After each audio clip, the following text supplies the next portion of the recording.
मई की कोई 24-25 तारीख थी। रात के 3 बज रहे थे। मैं गहरी नींद से उठा था क्योंकि मेरा फ़ोन लगातार बजे जा रहा था।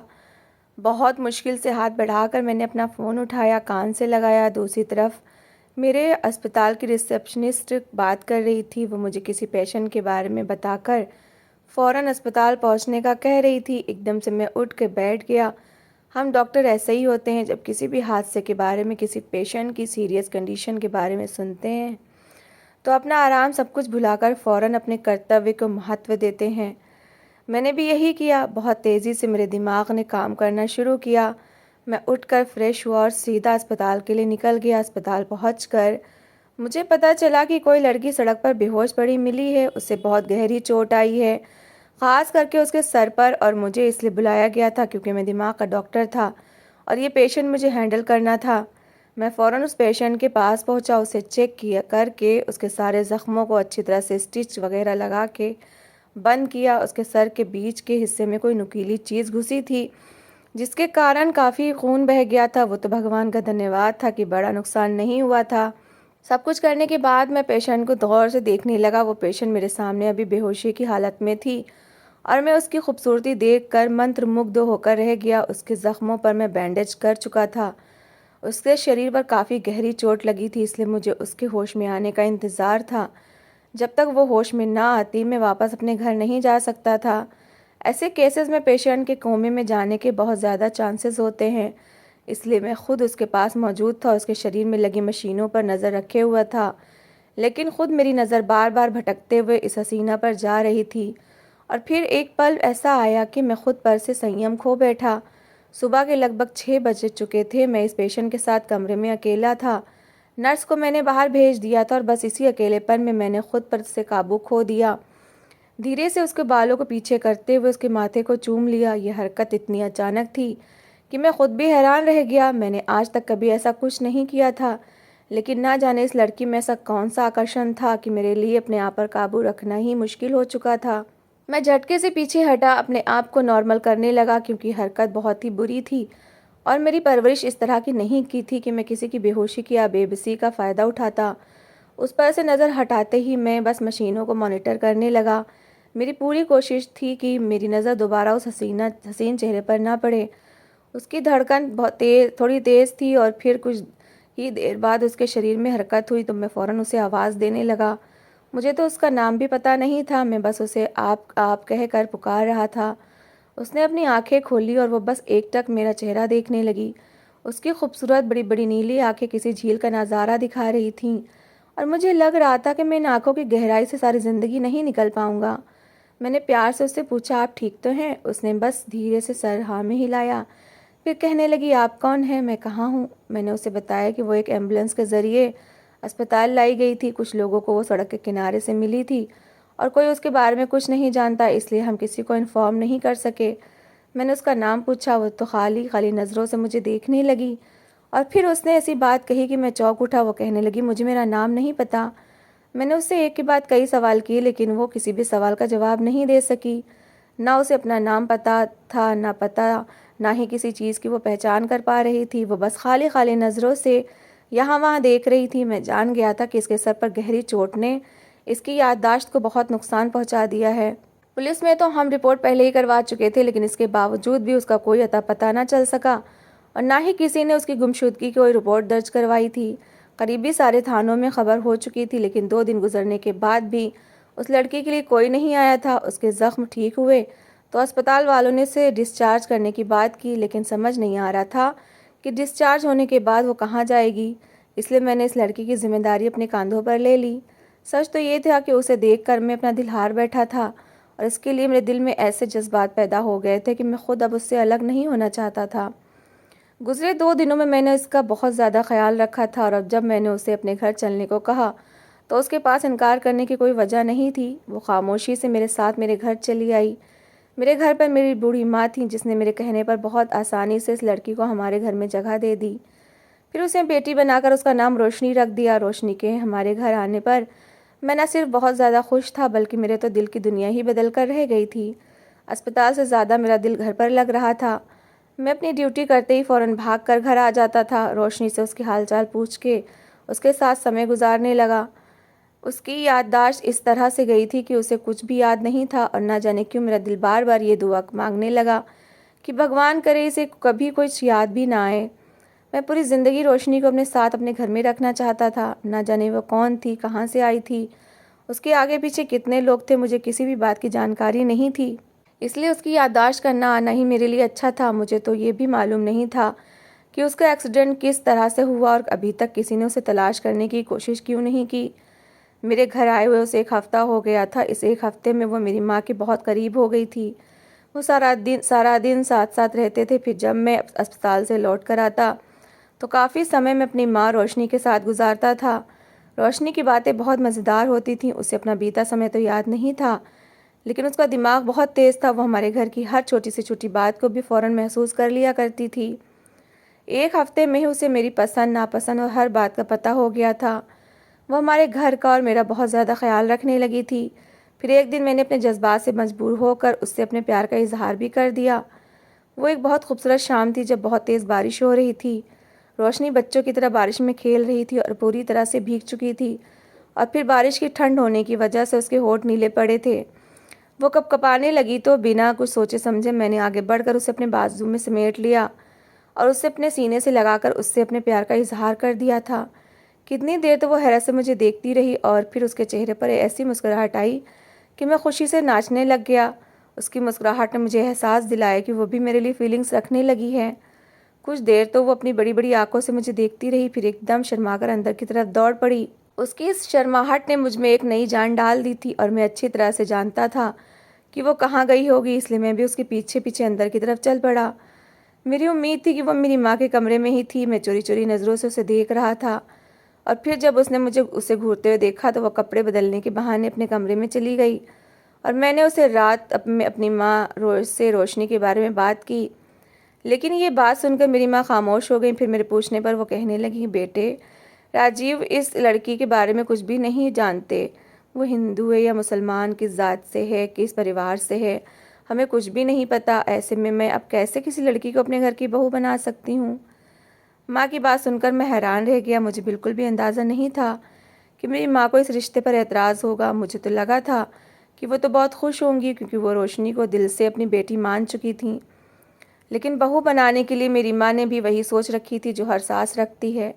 उन्हें रोशनी की ज़ात पात परिवार हर बारे में जानकारी चाहिए थी, जो मेरे पास नहीं थी। जब से रोशनी मुझे मिली थी मैं तब से ही उसके बारे में जानकारी करने की कोशिश कर रहा था, लेकिन नाकाम रहा था। आज के इस डिजिटल दौर में भी रोशनी के बारे में जानकारी हासिल करने में मुझे कोई कामयाबी नहीं मिल सकी थी। इसलिए मैंने हार मानकर उससे शादी का फ़ैसला किया था और फिर जब मैंने बड़ी मुश्किल से अपनी माँ को राज़ी किया तो फिर मेरी माँ ने शादी की तैयारियाँ शुरू कर दी। उन्हें रोशनी से कोई परेशानी नहीं थी, बस वो किसी अच्छे परिवार की लड़की को बहू बनाना चाहती थी। लेकिन आखिरकार मैंने इकलौते होने का फ़ायदा उठाया और अपनी माँ को राज़ी कर लिया। ज़ोरों शोरों से शादी की तैयारियां शुरू हो गई थी। माँ मेरी शादी में अपने सारे अरमान पूरे करना चाहती थी, इसलिए उन्होंने शादी में महीने भर का समय रखा था और फिर मैं और रोशनी दोनों एक दूसरे की पसंद से कपड़े वगैरह की शॉपिंग कर रहे थे। ऐसे में एक दिन जब मैं रोशनी को लेकर शहर की एक बड़ी सी बुटीक में गया जहाँ मुझे उसके लिए शादी का सूट पसंद करना था, तो वहाँ किसी ने पीछे से रोशनी को नताशा कहकर आवाज़ लगाई और रोशनी एकदम से चौंक पलटी। वो लड़की जो रोशनी को आवाज़ दे रही थी वो उसके सामने आई और आंखों में आंसू भर कर उसे गले से लगाकर कहने लगी, नताशा भाभी आप कहाँ चली गई थी? हमने आपको कितना तलाश किया, आप अब आपके लिए कितना परेशान रहे सब।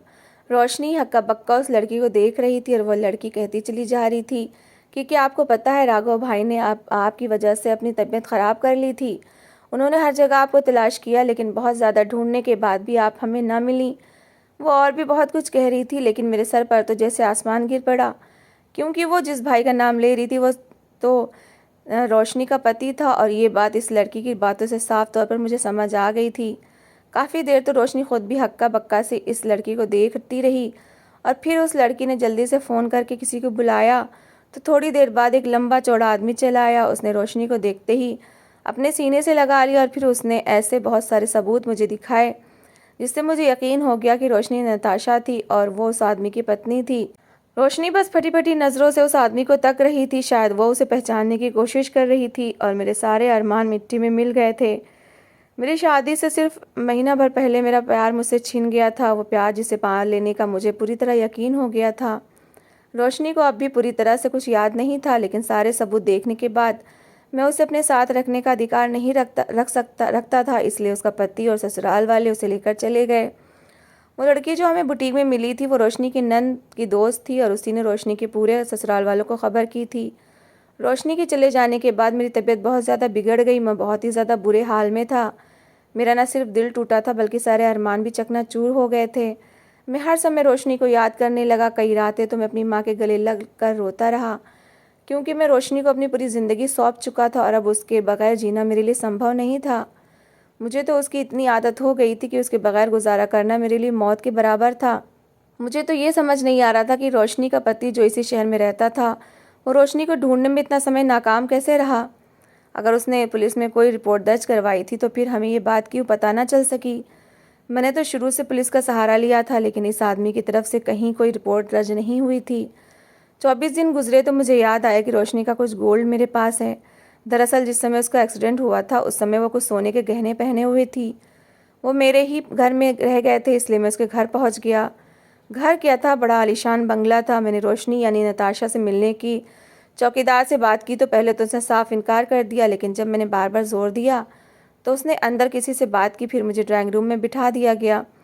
थोड़ी देर बाद रोशनी का पति राघव मेरे सामने आकर बैठ गया और बहुत सख्त लहजे में मुझसे मेरे आने की वजह पूछ रहा था। मैंने वो शॉपर उसके आगे कर दिया जिसमें रोशनी के गहने थे और उससे रोशनी की तबीयत के बारे में पूछा तो वो बहुत गुस्से में आ गया। कहने लगा, तुम बहुत ही घटिया आदमी हो। पहले इतना समय मेरी पत्नी को अपने घर में छुपा के रखा और ना जाने क्या कुछ करते रहे, और अब यहाँ तक चले आए हो। तुम तो उससे शादी करने वाले थे। इससे ज़्यादा तुम्हारे घटियापन का और क्या सबूत हो सकता है। राघव की बात सुनकर मैं शर्मिंदा हुआ। मैंने कहा कि मुझे मालूम नहीं था कि रोशनी यानी नताशा शादीशुदा है। मैं तो उसे सहारा देना चाहता था, इससे ज़्यादा मेरा और कोई इरादा नहीं था। मैं तो ये सोचकर यहाँ आया था कि रोशनी की खैर खबर ले लूँगा। मुझे लगा था कि उसका पति मेरा धन्यवाद करेगा कि इतना समय मैंने उसकी पत्नी का ख्याल रखा, लेकिन वो तो उल्टा मुझ पर गुस्सा हो चुका था। मेरी नेक नियति को भी वो मेरी बदनीयती करार दे रहा था। भगवान जानता था कि मैंने कभी रोशनी के साथ अपनी हद को पार नहीं किया था। मैंने कभी इस बात का फ़ायदा नहीं उठाया था कि वो बेसहारा है या फिर मेरे घर में रहती है, और इसीलिए अब मुझे गुस्सा आ रहा था कि राघव मेरे और रोशनी के लिए ऐसी बातें कैसे कर सकता है। मैंने गुस्से में उसे बताया कि मेरी रोशनी के साथ कोई नाजायज़ रिश्ता नहीं था। मेरी आवाज़ शायद अंदर तक चली गई, इसलिए अचानक ही रोशनी ड्राइंग रूम में आ गई। उसके चेहरे पर नज़र पड़ते ही मेरे होश उड़ गए। उसके पूरे मुंह पर नील के निशान थे और एक तरफ से उसका मुंह सूजा हुआ था, एक हाथ में फ्रैक्चर था, और ये सब देखकर मैं दंग रह गया। वो भागते हुए मेरे पास आ गई, मेरे कदमों में बैठ गई। कहने लगी, मुझे अपने साथ ले चलो। यह आदमी कौन है, मेरा पति है भी या नहीं? लेकिन मैं यहाँ बहुत ज़्यादा परेशान हूँ। ये मुझ पर इल्ज़ाम लगाता है, मुझे चरित्रहीन कहता है, मारता है, पीटता है। मैं यहाँ नहीं रहना चाहती। रोशनी का ये हाल देखकर तो मेरे दिल ने धड़कना छोड़ दिया। वो मुझसे मदद की भीख मांग रही थी और मैं हक्का बक्का सा राघव को देख रहा था। मेरे सामने राघव ने उसे बाजू से पकड़ा, उसे घसीटता हुआ अंदर ले गया, और फिर जब वो वापस आया तो गुस्से में कहने लगा, ऐसी घटिया औरत को मैं अपने घर में दोबारा जगह नहीं दे सकता। मैं अच्छी तरह से जानता हूँ कि इसने तुम्हारे साथ क्या गुल खिलाए होंगे। तुमने बहुत ही फ़ायदा उठाया होगा इसका। आखिर नताशा जैसी जवान और खूबसूरत लड़की का कोई मर्द कैसे छोड़ सकता है? इसलिए बेहतर है कि यहाँ से दफ़ा हो जाओ और दोबारा यहाँ ना आ। मैं राघव की बातों पर हैरान था। अभी तक नताशा की याददाश्त नहीं आई थी। वो खुद को अभी भी रोशनी ही मान रही थी, बजाय इसके राघव प्यार से उसका बीता समय उसे याद दिलाता। वो उसके साथ मारपीट पर उतर आया था और यही बात मुझे बहुत ज़्यादा परेशान कर रही थी। मैं वहाँ से बाहर निकला तो मेरे दिल को सुकून ना आया। मेरा एक दोस्त पुलिस अफसर था। मैं उसके पास गया, सारी बात बताई तो वो कहने लगा कि इस तरह की मारपीट को डोमेस्टिक वायलेंस में आती है, और ख़ास तौर पर तब जब औरत की याददाश्त भी ठीक ना हो। तुम कहो तो मैं कार्रवाई करवाता हूँ। फिर मैंने उससे कहा कि ठीक है, तुम कार्रवाई करो, एफआईआर मैं खुद दर्ज करवाऊँगा। मेरे कहने पर कार्रवाई हुई। पुलिस वालों ने रोशनी को वहाँ से निकाल लिया। मैं उसे वापस अपने घर ले आया, जबकि राघव को डोमेस्टिक वायलेंस के चक्कर में पुलिस ने गिरफ्तार कर लिया था। रोशनी की हालत देखकर तो मेरी माँ का दिल भी बहुत ज़्यादा दुखा था। उन्होंने रोशनी की देखभाल शुरू कर दी। उसकी हालत बहुत ज़्यादा ख़राब थी। ऐसा लगता था जैसे उसके साथ बहुत ज़्यादा मारपीट की गई हो। उसके चेहरे पर नील के निशान इसकी गवाही दे रहे थे। उसका पति एक जानवर था। दिन गुजरे कि एक दिन रोशनी सीढ़ियों से उतर रही थी कि कमज़ोरी की वजह से उसे चक्कर आया और वो सीढ़ियों से गिर पड़ी और जब उसे होश आया तो उसकी याददाश्त वापस आ चुकी थी। शायद दिमागी तनाव की वजह से या फिर दोबारा चोट लगने की वजह से उसके दिमाग ने काम करना शुरू कर दिया था। और जो सच्चाई उसने बताई थी वो सुनकर तो मेरे कदमों तले से ज़मीन निकल गई थी। उसने बताया था कि उसका कोई एक्सीडेंट नहीं हुआ था, बल्कि उसके पति ने जानबूझकर उसे ऐसी गाड़ी में बिठा दिया था जिसका ब्रेक फेल था, और उसके एक्सीडेंट के समय उसका पति वहीं मौजूद था। वो एक वीरान सी जगह थी और फिर उसके पति ने उसके सर पर कोई ऐसी चीज़ मारी थी जिसकी वजह से उसने अपना होश खो दिया था। देखकर लगता था कि ये कार एक्सीडेंट था, लेकिन असलियत में उसे जान से मारने की कोशिश की गई थी। वो रोते हुए बता रही थी कि राघव जिस संपत्ति पर ऐश कर रहा है वो सब उसकी और उसके माता पिता की है। उसके माँ बाप ने मरते समय ये सारी प्रॉपर्टी रोशनी के नाम की थी और इस प्रॉपर्टी के लिए राघव उसकी जान लेना चाहता था। लेकिन भगवान की करनी ऐसी हुई कि उसकी जान तो ना गई, लेकिन वो मुझे मिल गई। उसकी याददाश्त नहीं थी, इसलिए इतना समय मैंने उसे संभाला था और राघव ने यह सोचकर उसे तलाश करने की कोशिश नहीं की कि वो मर खप गई होगी। लेकिन जब रोशनी की नंद की दोस्त ने उसे घर वालों को खबर दी तो राघव को इस बात पर बहुत गुस्सा आया कि वो अभी भी जिंदा है, और उसने एक बार फिर उसके साथ मारपीट शुरू कर दी। वो चाहता था कि वो उसकी याददाश्त ना होने का फ़ायदा उठाकर उसे दिमागी मरीज बना दे।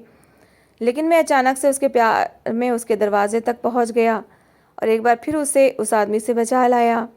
रोशनी मेरे सीने पर सर रखकर रो रही थी और अपना दुख बता रही थी। रोशनी ने बताया कि वो और राघव एक ही कॉलेज में पढ़ते थे। उसने अपनी पसंद से राघव से शादी की थी। उसे लगा था कि राघव उसके लिए एक आइडियल पति साबित होगा, और शादी के शुरू में तो सच में राघव उसके साथ बहुत अच्छा रहा था। लेकिन कुछ ही महीनों बाद रोशनी पर यह सच्चाई खुल गई कि राघव ने सिर्फ उसकी प्रॉपर्टी के लिए उससे शादी की है। और जब रोशनी ने उसे जान छुड़वाने की कोशिश की तो उसने रोशनी को ही रास्ते से हटा दिया। रोशनी ने बताया कि वो बहुत जल्द राघव से डाइवोर्स लेने वाली थी, और जब राघव को इस बात की भनक लगी तो उसने जानबूझकर ये सारा प्लान बनाया ताकि रोशनी की जायदाद उसके हाथ से निकल ना जाए। राघव ने उसके साथ हमेशा ही ऐसा व्यवहार किया था और अब तो वो बात बात पर उसे चरित्रहीन कहने लगा था। मैंने रोशनी को यकीन दिलाया कि मैं हमेशा उसका साथ दूंगा। मैंने रोशनी की राघव से डाइवोर्स करवाई, राघव पर जानलेवा हमला करने का केस भी करवाया। राघव को 7 साल की जेल की सज़ा सुना दी गई थी, जबकि रोशनी ने मुझसे शादी कर ली थी। हम दोनों आज एक साथ बहुत अच्छी ज़िंदगी गुजार रहे हैं। राघव ने अपनी तरफ से रोशनी को मारने की, उसे पागल करने की हर मुमकिन कोशिश की थी, लेकिन भगवान जब किसी को ज़िंदगी देता है तो फिर कोई भी उसका बाल बाका नहीं कर सकता। और रोशनी के केस में भी ऐसा ही हुआ था। राघव की लाख कोशिशों के बावजूद भी उसकी जान बच गई थी, बल्कि उसकी याददाश्त भी लौट आई थी। जल्दी रोशनी मेरे बच्चे की माँ बनने वाली है। उसका असली नाम तो नताशा है, लेकिन मैंने उसका नाम रोशनी ही रखा था, इसलिए उसने अपना नाम यही रख लिया और मैं उसे रोशनी ही कहकर पुकारता हूँ। तो दोस्तों, कैसी लगी आपको हमारी कहानी? अगर कहानी अच्छी लगी हो तो प्लीज़ इसे लाइक करें, कमेंट में बॉक्स में इसका जवाब ज़रूर दीजिएगा और हमारे चैनल को सब्सक्राइब ज़रूर कर लीजिएगा। तो मिलते हैं ऐसे ही एक मोटिवेशनल कहानी के साथ। Thanks for watching.